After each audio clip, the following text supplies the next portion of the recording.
My name is Xander. This is how we use the tire changer. So to start, we need a tire that we need to do the changing for. So this is the tire that we're going to use. And the first thing we want to do is check to see if there are any weights on the tire. So this tire has weights on both the front and the back, so we're going to need to remove those. We can go over to the tire balancer. And at the tire balancer, there is this hammer. And with this hammer, we can then remove the weights by using this side that looks like a little insert.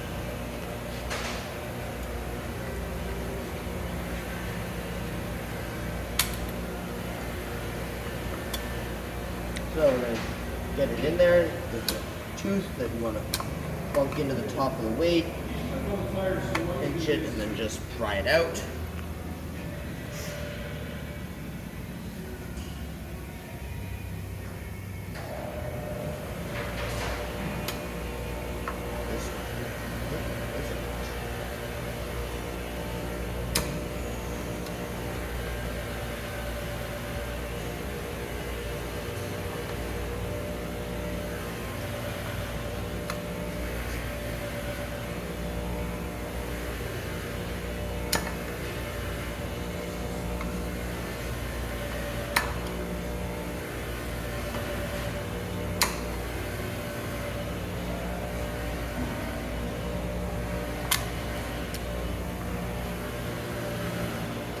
So once we have our weights off, we want to make sure that we put them back appropriately. So these weights are for steel rims, so we're going to put them in the spots of the steel rim, sorting them into their appropriate spots.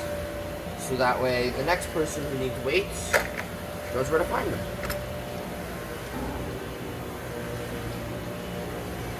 And then we put the tools back.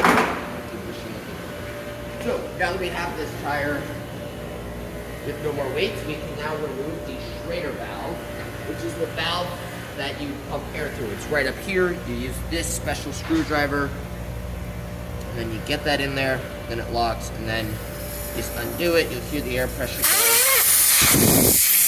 Make sure that you crack the valve or else it'll fly. And now we just let this air out.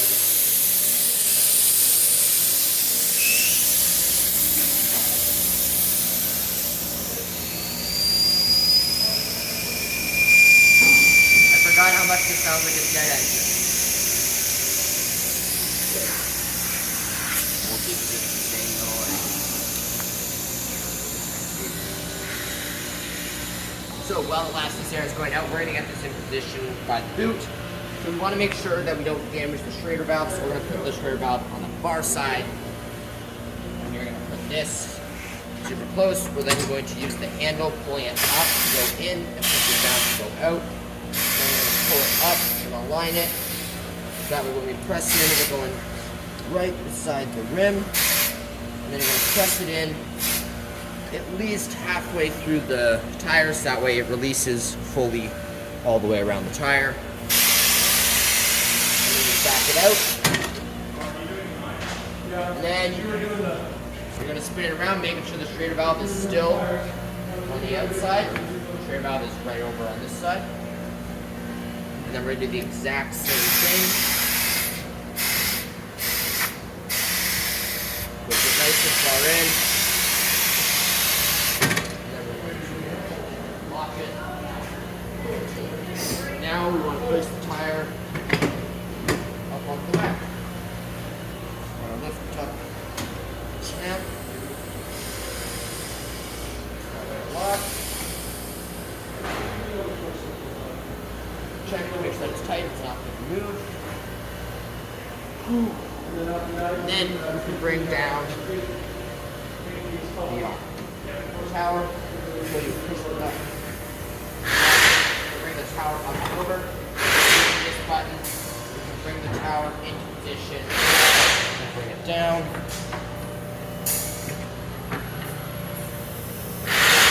This is very useful for help. So I'm going to have Ryan help me. Ryan's help, we now have the thing pressing down right up against the rim. So now we're going to take the pry bar and use it on this side. We're going to now have to dig down, making sure that the pry bar's on the opposite side of this tooth from the rim of the tire. So that way we can get down and under, and then lifting with the pry bar using leverage on the foot. We now have it in position. And now that it's here, we're going to slowly rotate it. So that way the tire and this doesn't go flying. And once it's free, we can just let it rotate. So that way the whole thing gets off. And now we're going to set it again. We're getting it that way as much as we can. And then we're going to have to reach down all the way to the bottom of the tire. And prying up, and this time use your hand to help lift up the tire. You're going to press the pry bar flat again and slowly rotate it. So that way the thing lifts. And once it's off and it's free, this one is not getting free. Hold on. Pry bar's jammed. Why won't the pry bar come? There it is. Now we are done with our pry bar, but now the tire is off of the rim. So we can now push this back, and we can bring back the power. Fortunately, this you don't have to touch, so it would be a line when we bring it back down on the rim again. Then we're going to lift up the tire. We're going to grab the lube. We're going to lube all of this outside area on both sides of the tire. So that way it goes on nice and easy. Let me go to the back.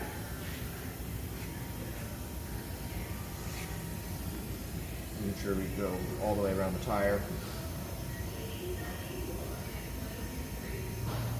There we go. And now we can move this off to the side for a minute. And we have to clean this. So there's a brush.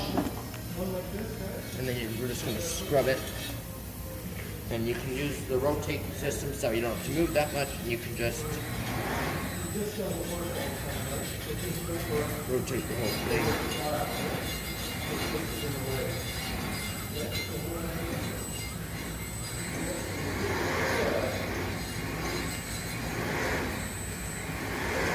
Cleaning off the surfaces, specifically where the tire contact with the rim, but also just with everything else. That way the whole area is nice and clean and in good shape. And we'll put the tire back on.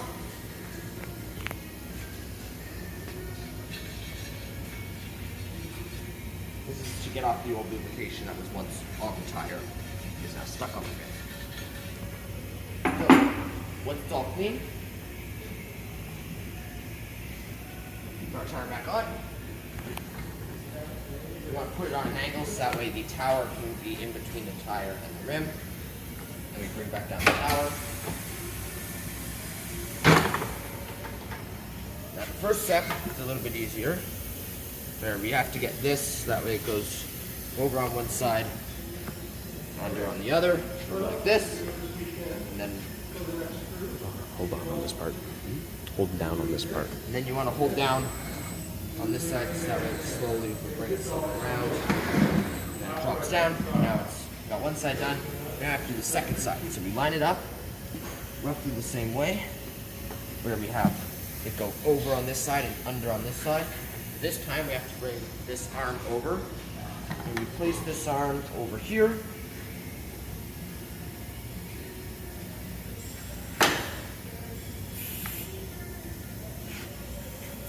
And press it down so that way it helps get it to go. And then we're going to rotate it as well, moving this up as the system rotates.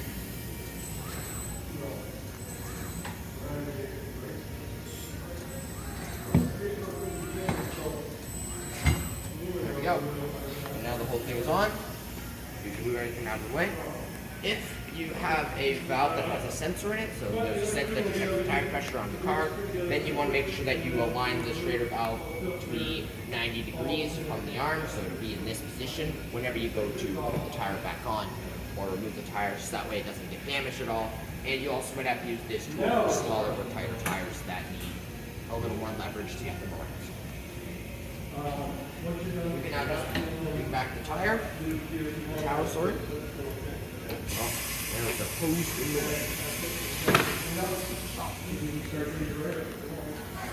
Now we're going to rotate it. So with the strainer valve close to me, so I have easy access to it. So I can add air pressure. We're going to attach it on, and then we're going to pump it up. And we want to pump it up.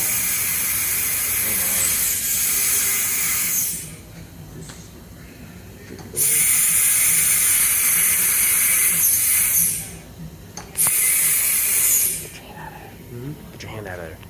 No, you're good. Just get your hand out of there. Because it's going up. We are not gaining pressure. What has happened here? Okay, so now we're going to fill up with pressure. This one's leaking a little bit because it's a very old tire. That's not good. Okay. We're going to let this all drain again. Because we've got a flood. So this tire is very old and would not be on an actual car.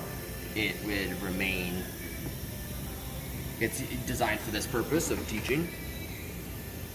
This little web of tire I do not want to get in. So I'm just going to shove it away. I don't know if that's best practices or not.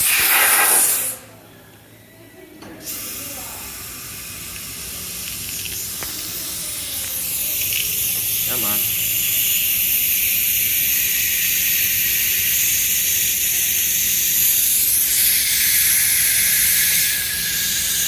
That's going to leak until it gets into position.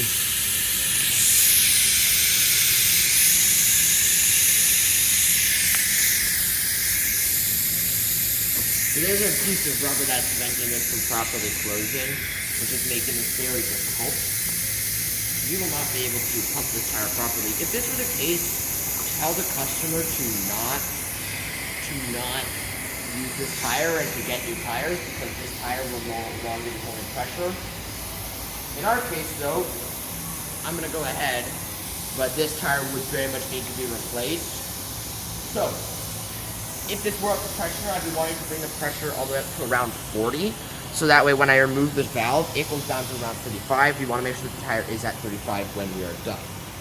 So, I would get the screwdriver with the Schrader valve ready, holding that in one hand, and in the other hand, I would remove the valve. So I quickly remove the valve, and then seal it up. And then that would hold. You're going to get some pushback on the screwdriver as air tries to leak out of here. Yeah, and now that that's done, we would take back our air pressure, we would put it on, and we would pump it up to 35. But this one won't hold any pressure. And that is how we change the tire. We're going to leave that there. Swap the tire. Normally you give this a bit of a bounce test to make sure that it would bounce. This one has no air pressure, so it will not bounce. Yeah.